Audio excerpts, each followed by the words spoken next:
सर्वप्रथम सर्व स्वामी भक्तांचे पुन्हा एकदा खूप खूप मनापासून स्वागत आहे। स्वामी भक्तांनो, आज आपण ठाणे जिल्ह्यातील रहिवासी असलेल्या एका स्वामी सेवेकरी ताईंचा खूप सुंदर असा अनुभव बघणार आहोत।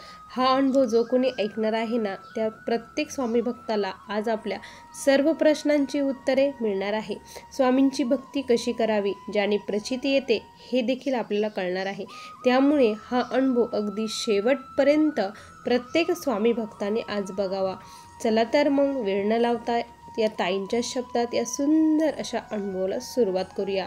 तत्पूर्वी तुम्ही जर या आपल्या चॅनलवरती नवीन असाल तर सबस्क्राईब करायला विसरू नका, कारण असेच रोज स्वामींचे नवीन नवीन अनुभव या चॅनलवरती येत असतात। ताई म्हणतात, सर्वप्रथम सर्वांना श्री स्वामी समर्थ। माझ्या जीवनाचे सूत्रधार असलेले या ब्रह्मांडाचे चालक मालक पालक भगवान श्री स्वामी समर्थ महाराज यांना कोटी कोटी प्रणाम। स्वामी भक्तांनो, मी मूळची अमरावती येथील रहिवासी आहे, पण कामानिमित्त आम्ही ठाण्यामध्ये रहिवासले आहे। माझे सासू सासरे, दीर, भाऊजाई वगैरे ते सर्व गावी असतात आणि माझे 2 मुले आणि माझे मिस्टर आणि मी, आम्ही सर्वजण हे ठाण्यामध्ये असतो। ठाण्यामध्ये आमचं स्वतःचं घर नाही, आम्ही रेंटने राहतो। माझे मिस्टर हे एका कंपनीमध्ये कामाला होते, त्यामुळे आम्ही इकडे सेटल झालो। मुलांचे शिक्षण वगैरे सर्व काही इकडे चालू होतं। माझी पहिल्यापासूनच देवावरती खूप श्रद्धा भक्ती होती। मी रामदास स्वामींच्या बैठकीला जात असायची आणि तिथे माझे प्रश्न सोडायचा प्रयत्न करायची, पण मला काही एक तिथे उत्तर मिळत नसायचं। असेच खूप दिवस गेले। आमचे घर खूप संकटाने आम्ही ग्रासलो होतो। माझ्या मिस्टरांचं पेमेंट अचानक कमी झालं। आता काय करायचं, सर्व कसं करायचं, आणि घरून आम्हाला 1 रुपया देखील मिळत नव्हता। मुलांचे शिक्षण हे चालूच होते। मुलं ही खूप आता मोठी होऊ लागली होती। जसं पुढच्या वर्गात जात होती तसे त्यांचे क्लासेस, शिक्षणाचे पैसे हे खूप वाढत होते। खूप मोठा प्रश्न पुढे उभा राहिला होता। मिस्टर अक्षरशः जेवण करायचे नाही, त्यांना खूप टेन्शन आलं होतं। मी म्हटलं, तुम्ही काळजी करू नका, आपण कुणाचं वाईट केलं नाही तर देव देखील आपलं काहीच वाईट करणार नाही, कुठेतरी आपल्याला नक्की मार्ग मिळेल, असा मी धीर दिला। मी त्यांना धीर देत होते, पण आतून मी देखील खचलेली होती। त्या दरम्यान काय झालं ना, की माझी चुलत बहिणीचा जो मुलगा आहे त्याचा तिकडे पेपर होता, त्यामुळे तो आमच्याकडे आला होता। त्याला सोडवायला माझी बहीण आणि ते 2 जण आलेले होते आणि मग माझी बहीण माझ्याकडेच थांबली। माझे मिस्टर आणि तो 2 जण पेपरसाठी दुसऱ्या दिवशी सकाळी गेले। मग असंच कामावरलं आणि आमच्या गप्पा रंगल्या। गप्पा चालू असतानाच आमचा घरचा असा विषय निघाला, तर मी तिला आमची सर्व परिस्थिती सांगितली। त्यावेळेस ती म्हटली, अगं तू श्री स्वामी समर्थ महाराजांची सेवा करायला सुरू कर म्हणे, बघ तुझे सर्व प्रश्न हे सुटतील म्हणे। तू फक्त गुरुचरित्राचा 14वा 18वा अध्याय, त्याबरोबर 11 माळी जप, त्यानंतर 3 अध्याय स्वामीचरित्र आणि तारक मंत्र ही सेवा सुरू कर, बघ तुला किती हे होईल म्हणे। तिने असं सांगितलं आणि मग मी म्हटलं, नाही ग, असं नाही होणार। ती म्हणे, तू एक काम कर म्हणे, भाऊजींना तू फक्त 14वा अध्याय वाचायला लाव आणि बाकीची सेवा तू कर। म्हटलं ठीक आहे, त्यांना मी विचारून बघते, ते जर हो म्हटले तर आम्ही करू, असं मी तिला म्हटले आणि मग ती गेली। मग थोडे दिवस झाले आणि मग मी सर्व बुक घेऊन आले। मिस्टरांना म्हटलं, ती असं म्हटली आहे, जर यातून काही मार्ग मिळत असेल तर करायला काही हरकत नाही, चला ना आपण करून बघूया, असं मी त्यांना म्हटली। आणि ते देखील हरल्यासारखे झाले होते, कुठेच मार्ग मिळत नव्हता। त्यामुळे शेवटचा पर्याय म्हणून त्यांनी करायचं ठरवलं आणि त्यांनी संकल्पित गुरुचरित्रात 14वा अध्याय वाचायला सुरुवात केली आणि माझी ही दुसरी सेवा ही सुरू झाली। तारक मंत्राचं तीर्थ मी रोज बनवू लागली। तारक मंत्र मी खूप एकाग्रतेने बोलू लागली। ज्यावेळेस मी तारक मंत्र म्हणायची ना, त्यावेळेस माझ्या अंगामध्ये वेगळाच एक संचार होऊ लागला होता। असं वेगळंच काहीतरी शक्ती असल्यासारखं वाटायचं। मी जेव्हा डोळे बंद करायची, एकाग्र व्हायची आणि तारक मंत्र बोलायची, त्यावेळेस माझ्या पाठीमागे कोणीतरी उभे असल्यासारखा मला भास होत असायचा। असं वाटायचं की कोणीतरी आता पाठीमागे उभे आहे आणि ते माझ्या डोक्यावरती आता हात ठेवणार आहे, असं मला जाणीव होऊ लागली होती। स्वामी भक्तांनो, एक आहे, मी ही सेवा जेव्हा करत होती ना, तेव्हा मी कधीही माझं मन दुसरीकडे जाऊच दिलं नाही. ज्यावेळेस मन तिकडे जायचं ना, मी लगेच सेवा करताना उठायची आणि पुन्हा येऊन बसायची आणि माझं मन जागेवरती ठेवायची. खूप एकाग्रतेने आणि खूप मनापासून मी स्वामींची सेवा करू लागले. ज्यावेळेस माझं मन दुसरीकडे असायचं त्यावेळेस मला मनाला कधीच शांती मिळाली नाही. पण जेव्हा मी एकाग्रतेने एका मनाने स्वामींची सेवा करत होती त्यावेळेस खूप मन शांती मिळायची आणि खूप छान वाटायचं.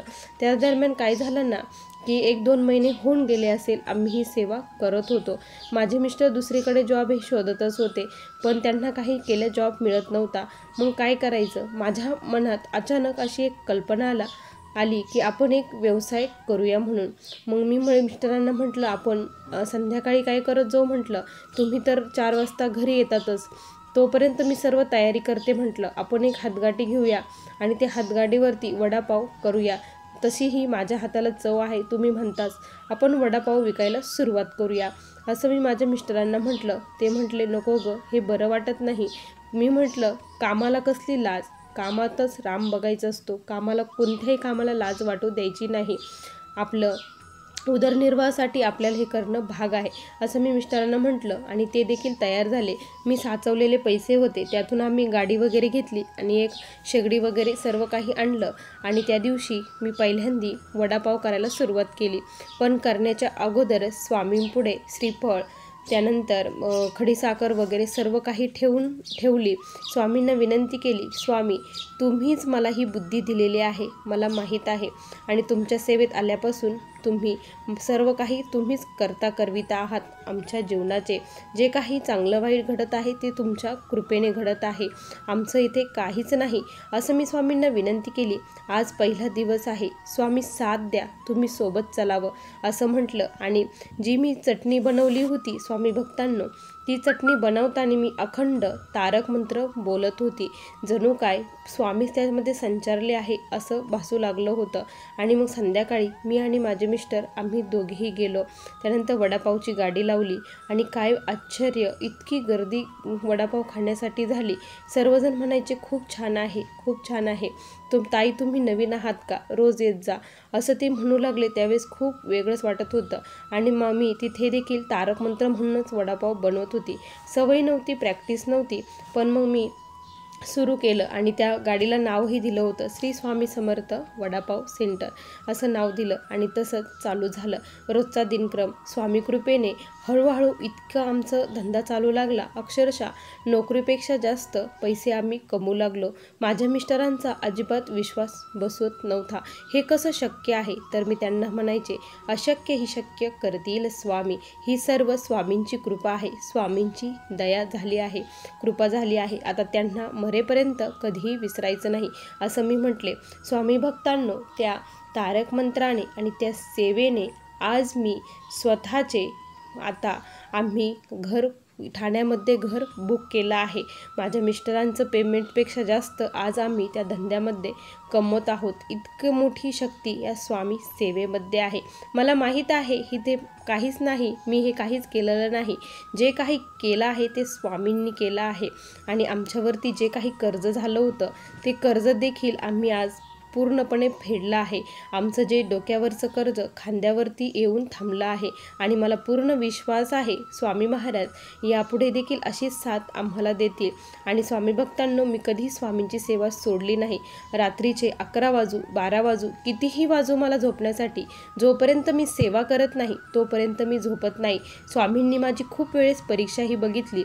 मनामध्ये यायचं, खूप कंटाळा आला, आज मी खूप थकली आहे, आज नको सेवा करायला, पण नाही म्हटलं. त्यांनी मला एवढं दिलं तर त्यांची सेवा ही एक दिवससुद्धा नाही चुकली पाहिजे. ज्यावेळेस मला पिरियड असतो ना स्वामी भक्तांनो, त्यावेळेस माझ्या मुखामध्ये अखंड श्री स्वामी समर्थ त्याचबरोबर तारक मंत्र ही सेवा मी करत असते. दुसरी सेवा मी करू शकत नाही, पण ही सेवा मात्र करू शकते ना असं माझ्या मनात येतं. आणि ज्या दिवशी मी स्वामींपुढे पुन्हा नतमस्तक होते त्यावेळेस मी स्वामींना म्हणते की स्वामी तुमच्याशिवाय या जगात आता काहीच नाही, तुम्हीच माझं सर्वस्व आहात. तुमच्याशिवाय मला करमतच नाही. तुमची सेवा नाही केली तर मला खूप उदासी भरल्यासारखं वाटते. असं स्वामींशी मी रोज गप्पा मारते. स्वामी भक्तांना असा मला आलेला हा स्वामींचा अनुभव होता. श्री स्वामी समर्थ. बघा स्वामी भक्तांनो, किती सुंदर असा अनुभव आहे या ताईंचा. तुम्हाला हा अनुभव कसा वाटला नक्की कमेंटमध्ये कळवा. पुन्हा भेटूया अशा सुंदर अनुभवासोबत. तोपर्यंत सर्वांना श्री स्वामी समर्थ. जय जय स्वामी समर्थ. श्री गुरुदेव दत्त.